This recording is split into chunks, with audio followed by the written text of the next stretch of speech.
नमस्कार मंडळी, श्री स्वामी समर्थ. नमस्कार मंडळी, श्री स्वामी समर्थ तुम्हा सगळ्यांना. तर आज आम्ही बनवणार आहे कुरडयाची भाजी.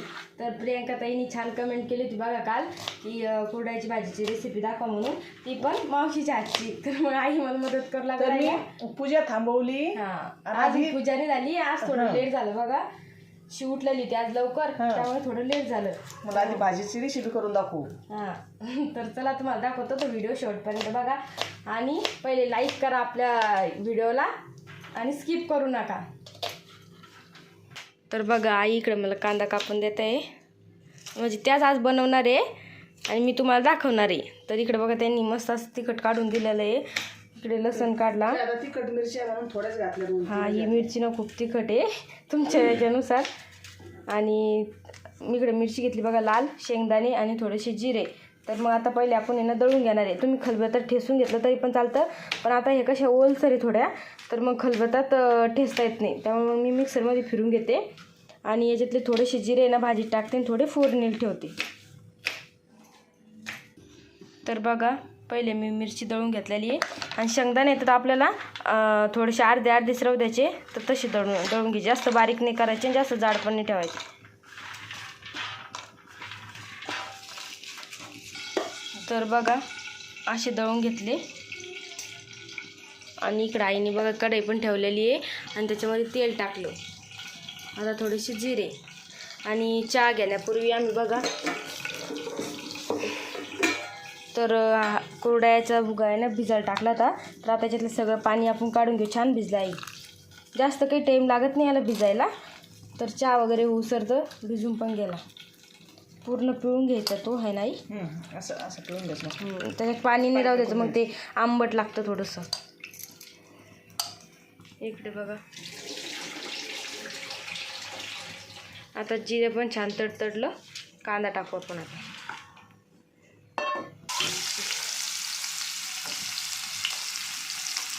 तर बघा आईने छान कांदा टाकलेला आहे.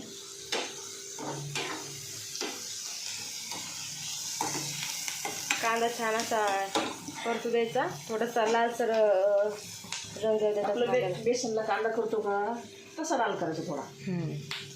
छान करपू द्यायला का म्हणजे कचर कचर लागत नाही आणि छान लागते त्याची टेस्ट. रात्री आम्ही ना उडदाची डाळ बनवली होती बघा. तर त्याची काही रेसिपी टाकता नाही आली, कारण की शिव ना खूप परेशान करत होती रात्री. त्यामुळे लवकर स्वयंपाक करून घेतला. आणि आई ना तर मग मारुतीच्या मंदिरात ना हरिपाठाला जात्या, तर त्या 6 वाजता जात्या. तर मग लवकर स्वयंपाकाला लागावं लागतं. मग मी लागत असते 6-6:30ला आणि 7 वाजेपर्यंत बाबा येतात आमची, म्हणजे माझे सासरे. तर एका ताईने ती पण कमेंट केली होती की तुझे सासरे दाखव म्हणून. तर समोर दाखवते तुम्हाला मी. आणि रात्री आम्ही बनवलं होतं उडदाचं वरण. खूप छान झालं होतं, काळ्या मसाल्यात केलं होतं बघा. आणि त्याच्यात मी ना तर माझ्या मनानेच खायचा सोडा टाकला होता. तर त्याचा खूप छान रिझल्ट भेटला मला. कारण माहिती आहे का, आईला होता मुळ्या त्याचा खूप त्रास होता त्यांना. तर त्याच्यामुळे त्यांना आहे ना उडदाची डाळ पचायला खूप जड जायची. तर मग मी असंच काल स्वयंपाक करता आहे ना तर थोडासा खायचा सोडा टाकून बघितला. म्हणलं लवकर पण शिजते खायच्या सोड्याने. तर मग मी टाकल्यानंतर एवढी छान डाळ शिजली, ती डाळ खूप छान शिजली. आणि आईला त्याचा काही त्रास पण नाही झाला, कारण की आईला खूप उडदाची डाळ आवडते. त्यामुळे मी थोडंसं डोकं लावून काम केलं. तर तुम्हाला जर उडदाची डाळ आवडत असेल ना तर तुम्ही असं ट्राय करून बघा. छान सपोर्ट भेटला तुमचा आणि मला खूप भारी वाटलं की तुम्ही एवढ्या छान कमेंट केल्या आणि आपले व्ह्यूज पण छान आले. आणि पहिले काय करत जा, तुम्ही व्हिडिओ चालू केला की तुम्ही शेवटपर्यंत बघताच मला माहिती आहे. तर पहिले तुम्ही लाईक करत जा व्हिडिओला. तुम्ही काय करता, व्हिडिओ बघता आहे आणि लाईकच करत नाही.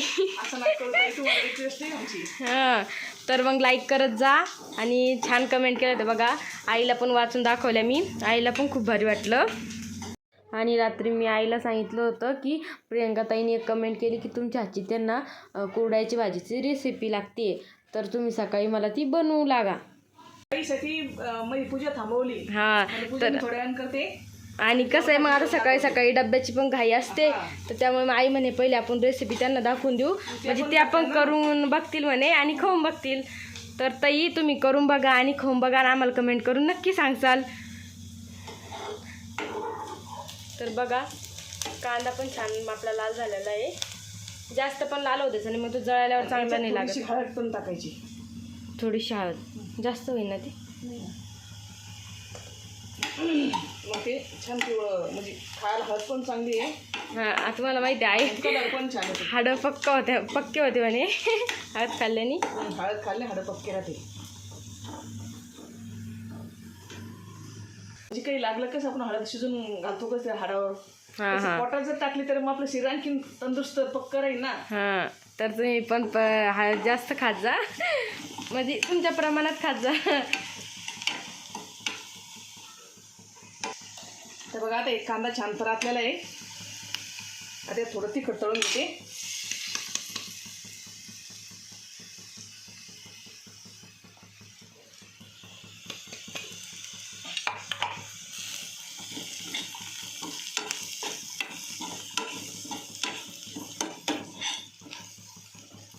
मीठ टाकलं ना.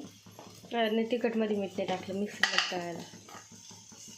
हे मीठ टाकते आणि थोडं कमीच प्रमाणात टाकायचं कारण की आपलं कुरड्यामध्ये मीठ राहतं. तर जास्त काही मीठ टाकायचं नाही त्या भाजीमध्ये खरट होऊन जातं मग ते. तर बघा हा नाही मी परतून घेतलेलं बघा मसाला कांदा आणि आपलं तिखट. खूप सोपी रेसिपी आहे आणि झटपट होणारी आहे. तर तुम्हाला टाईम पण इतकी छान लागते. खूप मस्त लागते. त्याला कसं तेलकट खायचं म्हणलं म्हणजे जीवार करतं ना माणूस. तेलकट चालत नाही कोणाकोणाला. अशी भाजी करून खायची मग. हे कमराला पण खूप चांगली असते कुरड्याची भाजी. कुरड्याची भाजी. खूप सारे फायदे बघा या भाजीचे. तर तुम्ही नक्की करून खाऊन बघत जा.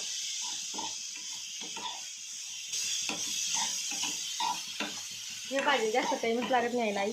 हां ही भाजी लवकर होऊन जाते. तुम्ही म्हणसाल की बघा आईची अजून देवपूजा झालेली नाही आहे. सगळ्यांना परत एकदा श्री स्वामी समर्थ. तर मग आईनी पहिले रेसिपी दाखवताय तुम्हाला आणि नंतर मग इकडे देवपूजा करून घेणार आहे.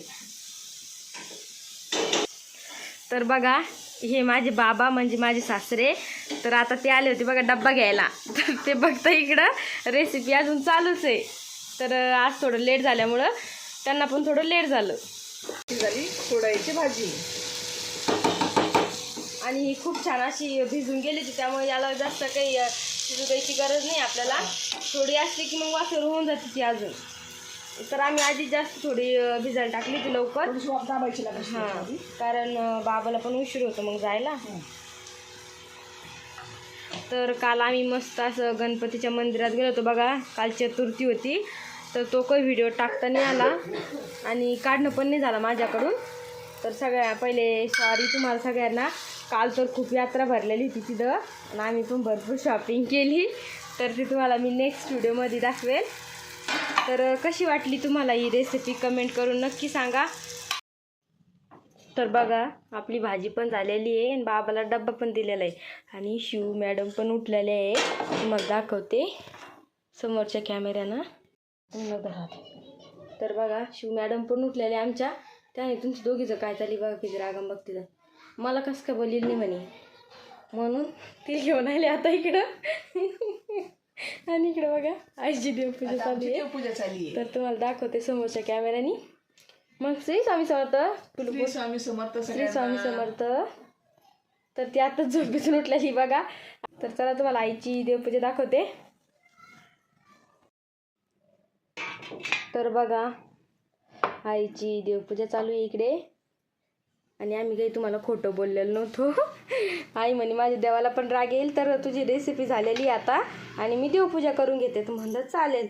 तर बघा ते मस्त देवपूजा करते आहे आणि त्या पाटावर बसलेल्या आहे कारण की थंडीमुळे त्यांना गुडघे खूप दुखत आहे त्यांचे. तर मग बसणं उठणं शक्य नाही त्यांच्याच्यानी त्याच्यामुळे. आणि आमच्या इकडे तर एवढी थंडी वाढली ना खूप. तुमच्या इकडं कशी थंडी कमेंट करून नक्की सांगा. मध्ये छान वातावरण झालं होतं बघा म्हणजे उन्हाळ्यासारखं कडक ऊन पडायचं. आता तर एवढी थंडी वाजते ना. आणि शिव मॅडम सकाळी सकाळीच उठून जात्या 3ला 4ला. हो ना खरं आहे की नाही. तर कसा वाटला तुम्हाला हा व्हिडिओ कमेंट करून नक्की सांगा.